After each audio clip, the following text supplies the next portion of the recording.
నన్ను పట్టుకొని ఈ ఇటలాలు ఎక్కడ అంటాడు. మరి నువ్వోడివి బావా, 35 ఏళ్ళు ఇక్కడ. నాకు ఒక 10 ఊర్లలో ఇక్కడ నాకు ఇల్లు వాకిలు ఉంటుంది కావచ్చు. 10-12 ఊర్లలో ఉంటుంది నాకు ఇల్లు వాకిలు. ఒక్క ఊళ్ళో కాదు. చిలాసాగర్ పో నాకు ఒక పాప ఉంటుంది, నాకు ఇల్లు వాకిలు ఉంటుంది. ములుకు పో ఒకటి ఉంటుంది, దేవరంజాలకు పో ఒకటి ఉంటుంది, అరకలగూడకి పో ఒకటి ఉంటుంది. 35 ఏళ్ళుగా తెలంగాణ ఉద్యమ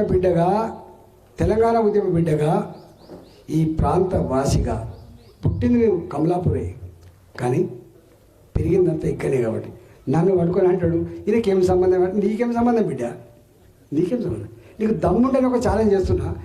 ఈ పార్లమెంట్ నువ్వు అంటున్నావు కదా ఈ ప్రాంతంతో సంబంధం, నిజంగా నీకు దమ్ముంటే ఈ ప్రాంతం నుంచి ఒక ఎంపీ అభ్యర్థి నిలబెట్టు. అప్పుడు చెప్తాను, బయట నిలబెట్టిన నీ సంగతి చెప్తాను. ఇక దమ్ము లేదు, దాండిగా ఏం కావాలో తెలుసా? 200 కోట్లు ఖర్చు పెట్టుడు కావాలట. ఈ ఈతలు తట్టుకోవాలంటే 200 కోట్లు ఖర్చు పెట్టుడు కావాలి. ఇంకొక 200 కోట్లు వాళ్ళకి ఇయ్యాలంట. అందుకే అమ్మ, ఇది రంగారెడ్డి జిల్లా, ఇది మల్కాజ్గిరి పార్లమెంట్. ఇక్కడ చదువుకున్న వాళ్ళు, నౌకరీ చేసే వాళ్ళు ఇక్కడనే ఉంటారు, రిటైర్డ్ వాళ్ళు ఇక్కడనే ఉంటారు. దేశవ్యాప్తంగా ఉన్న హైదరాబాద్కి వస్తే వాళ్ళు బయటికి పోరు, మళ్ళీ ఇక్కడనే శ్రీనివాసం ఏర్పాటు చేసుకుంటారు. ఎలా? ఇది మినీ ఇండియా, ఇది మినీ ఇండియా. మల్కాజ్గిరి ఒక మినీ ఇండియా.